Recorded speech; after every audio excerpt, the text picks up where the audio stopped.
Dragged Across Concrete, the third film from S. Craig Seller, the guy who made Brawl at Cell Block 99, one of my favorite films of 2017. This is his longest film yet. It's pulpy, it's grimy, it's patient. It's really just a masterclass of setup. That scene in Don Johnson's office where he basically explains the entire Mel Gibson character. There's a reason I'm sitting behind this desk running things, and you're out there with a partner that's 20 years younger than you. And for once, it's so refreshing to see a cop movie that's honest about cops, treats them like the scum they are. They break into your house, they go into your drawer, they sniff your panties for drugs, they shoot your dog, they make fake promises, they don't give a shit. You see what motivates them, and it's the exact same thing that motivates the quote-unquote bad guys in this film, the actual criminals. But the cops are given no moral high ground. They're just as complicit in the bad shit that happens in this movie as the criminals. And the movie plays on our sympathies by introducing us to their families, by giving us a sense of the political climate, even though this takes place in a fictional setting to give it that kind of B-movie edge. It's still kind of a sly commentary on the PC culture in a very subtle way. This film is very subtly shot, long, stark takes, full of shadow. There are long scenes in this movie where we're just watching Mel Gibson and Vince Vaughn doing their job of chasing a tail. There's a reason why Joker is considered the pinnacle of anarchy in cinema. It's a film designed to keep the low IQ masses at bay by saying, oh, you want to rebel? You're not right. You're not right in the head. You're just mentally ill. When in reality, we know that most psychopaths are not wannabe stand-up comics. They're either high-up elites or they're hardened thugs and criminals. And what would we do without them? And I couldn't even find a clip of this film to show you because it's just not available online, unlike the others. Which is all the more reason to see it, because it seems like all the woke, vegan, feminist elites out there, like fucking Joaquin Phoenix, pretending to give a shit, Hollywood doesn't want you to see this movie for whatever political reason. It's actually very racially diverse. It has a lot to say on that subject. This is a film with such a unique, grounded style to it. It works like clockwork. This film just hits differently. The writing in particular is what carries this film. The dialogue is just so clever and unique. I guess you could call it postmodern, but I would term it novelistic. It feels like you're reading a noir paperback. Dry as a grandma's ass, slow as a cocksucker in Taiwan, Dragged Across Concrete is a great, massively underrated crime drama, and I highly recommend you seek it out.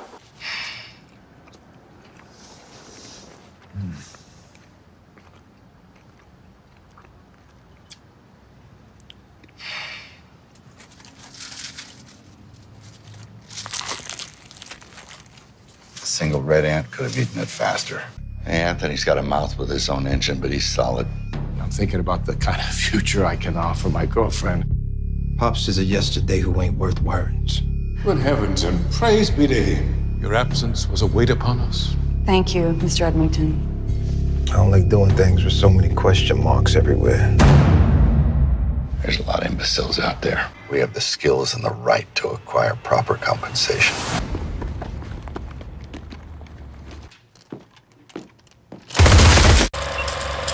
Cold Pursuit. This is the type of shit some high-level OCD critic might call a guilty pleasure. Yeah, well, I don't feel guilty about it. This is another massively underrated crime thriller that also doubles as a dark comedy and almost as a fucking parody of gangster flicks, which is fascinating when you consider the expectation.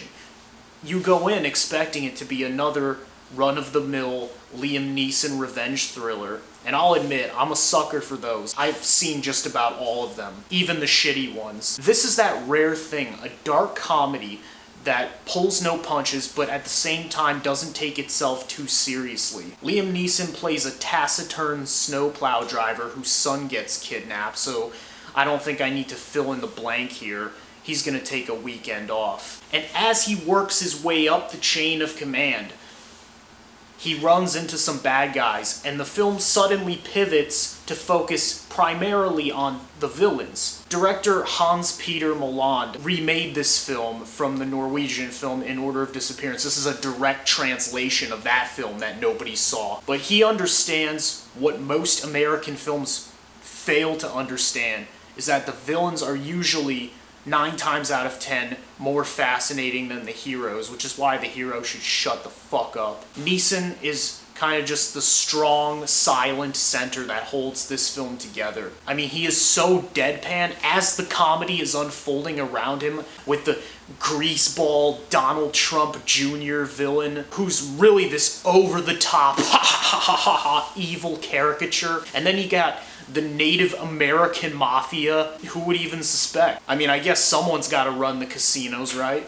And then you have this kind of stupid subplot with the cops. That's the one thing I think this film missed the mark on. But the way that Neeson responds to all of this is so deadpan. Cops come around, he's just like, oh, I don't know. I'm not a racist. And this is the kind of film that at some point or another makes fun of everything. Like, it wants to be this social commentary. It makes fun of everything from cops to rich people to weed to racial stereotypes. Just a really clever movie, massively underrated. I think just about anybody can enjoy it. It's a good DVD film for when you're just stranded on a cold night with a 6-pack. Okay, wingman. Tell me about the Eskimo. I guess you just don't get what you pay for anymore. Some of us do. Yeah? Well, what about Speedo and Limbo and Santa? How'd those guys work out for you, huh? Okay. Now, before you die, you're gonna tell me what this is all about. The only question is, how much pain do you want to endure? I got cancer of the ass, dipweed. So screw you and screw your pain. You want to know what this is all about? It's about Bullet. My father? Lying piece of shit stole my woman. Dad banged anything with a hole. Hey, Bone, what is it you used to say about him? He'd bang a rattlesnake if someone held its head. No offense. No, none taken. Dad had thousands of women. Yeah, well, one of them was mine. What's that got to do with me? His rancid blood runs through your veins. And that stupid grin of his is plastered all over your arrogant face. Where's my cocaine? I flushed it down the toilet. That was 10 kilos. At least. Honestly, I thought it was more. So, you kill my men. You steal my coke over a goddamn woman. It's called love, sweetheart. You should try it sometime. Now, are we done? Or do you want to keep on chatting, Skippy? Okay, wingman. See, that's how you do it, fellas. That's how you go out strong.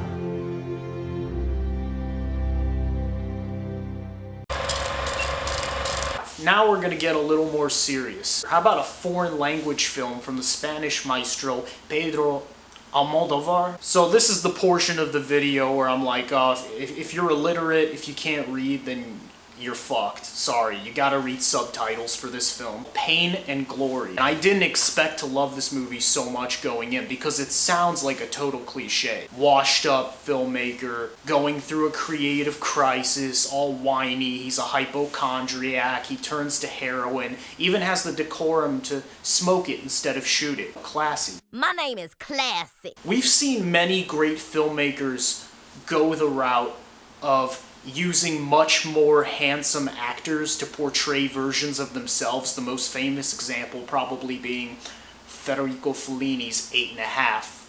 Pedro Almodovar uses Antonio Banderas. He's so mesmerizing. Without saying anything, he makes you feel everything that he's feeling. It's such a gentle, restrained performance. And I admire how this film touches on themes like isolation, creativity, productivity, memory, the existential crisis that we are all burdened by on some level, especially artists. I mean, I was just hitting that relate button hard.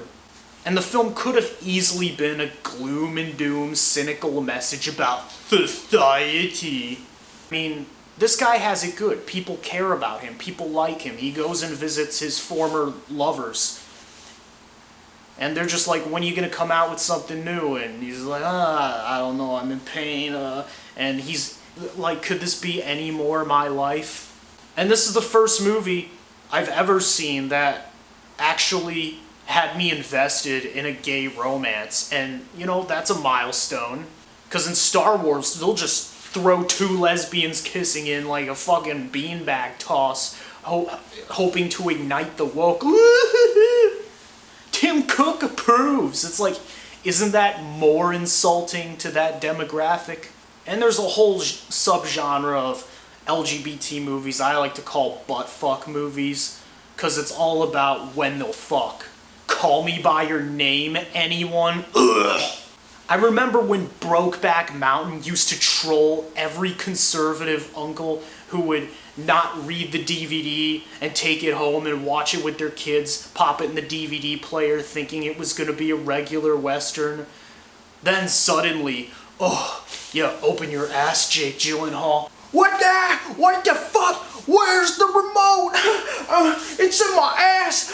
Shirley, get that shit out of my ass. Nah. Maybe read the cover next time, bigot. Thankfully, this is not a buttfuck movie. The romance in this film is believable. You feel the sorrow, the loss.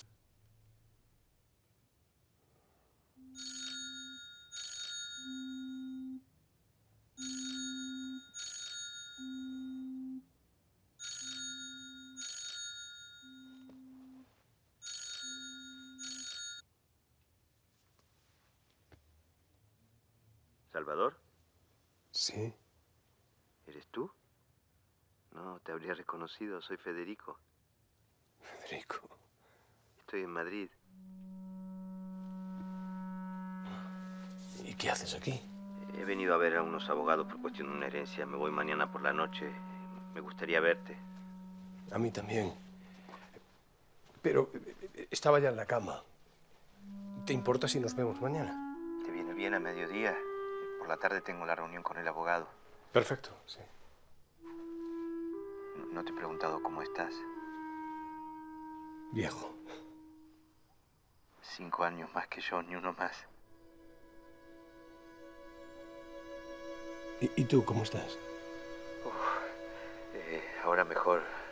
And above all, this is a film about art. In an era where everything seems so artificial and recycled, it's nice to see a film about an artist that understands the procrastination, the suffering, the isolation, the addiction, the loss, the disappointment, and ultimately the redemption in the creative process.